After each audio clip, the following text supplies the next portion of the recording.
We've always talked about being a role model in the neighborhood to the kids, especially the young girls. I'm a great role model. I love what we're doing. What you're doing. It means so much. But at the end of the day, I gotta think about my career, my future. At the end of the day, I stand alone. With me right here, Dorima, how can you say that? How can you even feel that? Come a little closer. Let you feel my heartbeat. In rhythm, it is yours, all yours. A heart so pure and true. I don't know what to do, but here's one thing I know is true.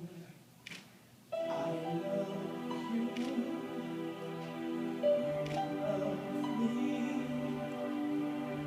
That's just the way it is. I need you, and you need me. That's just the way it was made. So don't be afraid of tomorrow. I'll be here to wipe away all your sorrows. My love will comfort you with sun and rain, clouds and moonlight, champagne and holidays. Aren't you glad we came together? I love you and you love me.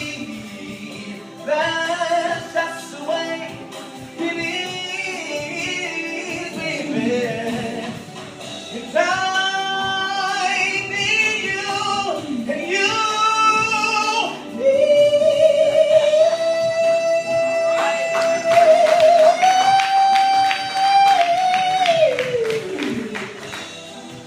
Will you love me come the morning? Will you care when I'm not there?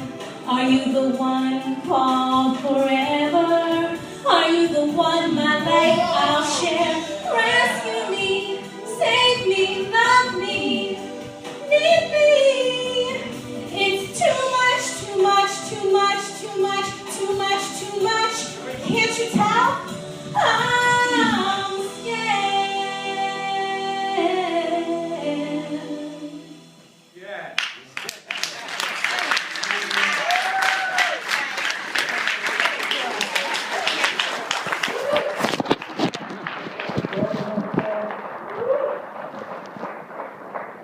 We ask you to come out and support the young people and support the newborn from the company.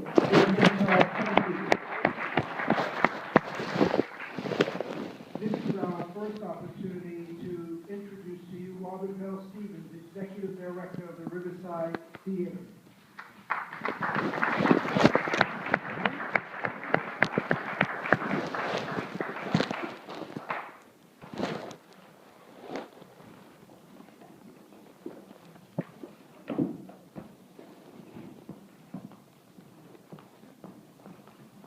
Thanks, Boza. Good morning, everyone. Good morning. Well, it's true. The worst kept secret is home. I'm very happy Howard Hawkins is also here. Please give a round of applause to CFO for Riverside Place. I'm the Executive Director of Riverside Theater, and it is such a wonderful appointment for me. I'm absolutely thrilled that the Board of Directors, chaired by Rondita Ward Evans, made the selection. And those of you who said, okay, so I know it's not true, because I know that you've had to take a crowbar to try to get Robin away from Jasmine Field.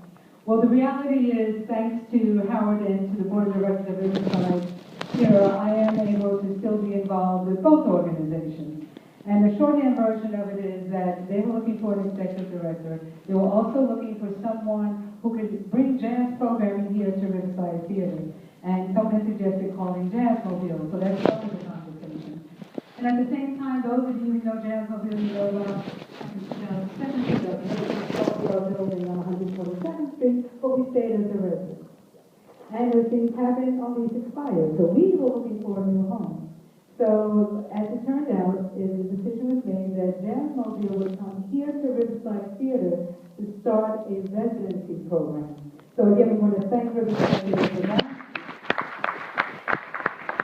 And then with us both being on the same route, it just seemed a lot easier and practical for Robin to become the executive director of Riverside Theater and to also to continue to be working with Jazzmobile. So you're going to see some exciting things happening. Our programming is going to be exactly the same. We'll be across the street at Grand Tune, but with the residency, there will be no cancellations due to rain.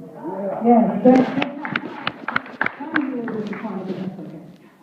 With that said, Riverside Theater will be opening up the doors. I should say Riverside Church will be opening up the doors to accommodate us on Wednesdays whenever it rains.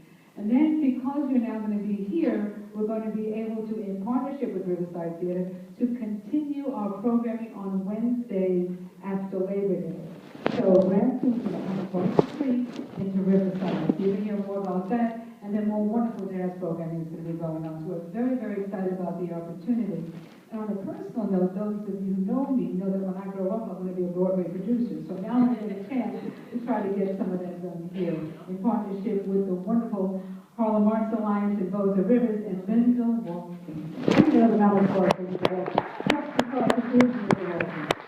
She is my sister in the arts. She is my Ruth, my name, and sometimes I'm her yen to her yen. And we will continue to work together. You're going to see more partnerships like that. And of course, we continue our great work that we do with the Greater Harlem Chamber of Commerce. I'm so old school, sorry.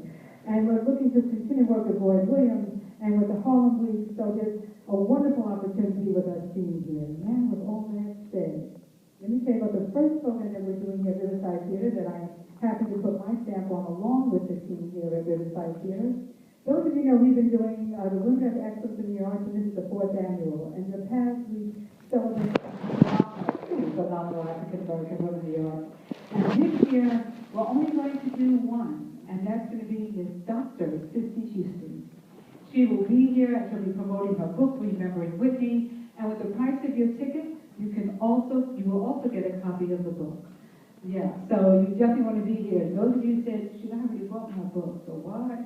Because you want to give us a gift for Mother's Day, which is going to be a week or two later, and all your sister friends, and a lot of the brothers in your life who will also enjoy reading this phenomenal, wonderful book. And to hear her tell her own story, this is the first interview that she's done in Harlem since the passing of her daughter. So there's lots of reasons why this is going to be a very, very special day, and it is on April 26th.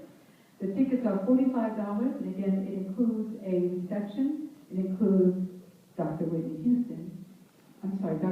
Houston, and it will also, of course, include the book itself. So for $45, the price of the tickets, you're going to get a lot.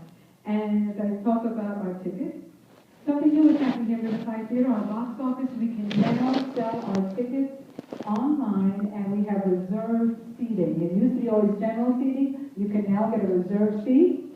So, and the box office is open today. If you leave here today and you want to go out and get a book, and someone, I believe, has passed these already out to you, the flyers. If you want to take them home with you and share them with your friends, please do. And if you're not getting our email blast, please make sure that you sign up today so you can get all the email blasts we'll be doing going forward. And one last thing about our box office real quick. Our box office will be available to you as individual artists if you are doing programs here at Riverside Theater in particular, and we can have other kinds of conversations. But a lot of times you don't have box office opportunities. But you'll be able to do that now through Riverside Theater. And Kristen Downs, I'm going to give her acknowledgement. She was one of our team who spearheaded the conversion. So yeah, please get Kristen back. And as you know, Kristen also wakes up to get all the drawings once a month on Mondays. And then as I walk off the stage and give the mic back to Boza, and remind everybody that Jazzmobile, April 5th, Symphony Space, Wycliffe Gordon within our gates. And on April 19th, a phenomenal, the most fabulous Mr. Jimmy Heath and his big band at Symphony Space also. And we will be Jazzmobile will be presenting him with the Jackie Awards and I'm done. Thank you. Thank you, Rodrick. And as we have seen the announcements, one thing is very clear. A lot of us can't do what we used to do by ourselves. So the cultural institutions are really forming some wonderful partnerships, and that's the way of the future. We are not going to be out here by ourselves. With that said, I'd like to introduce Lloyd Williams, Vice Chair of Hall of Arts and the President and CEO of the Greater Harlem Chamber of Commerce. How's everyone doing? Good to see you all. Just some announcements on behalf of Harlem Arts Alliance. First, I want to thank you, those of you who came out to the event that we did at the Marriott Marquis Hotel on the 5th of March, where we opened up the issue of tourism in New York City and what was taking place and how we could interface with that. And we were very pleased, one, with the tremendous turnout from members of the Harlem Arts Alliance, obviously as well as the Greater Harlem Chamber of Commerce, but particularly the Harlem Arts Alliance members who came out. We had on our panel discussion as it related to tourism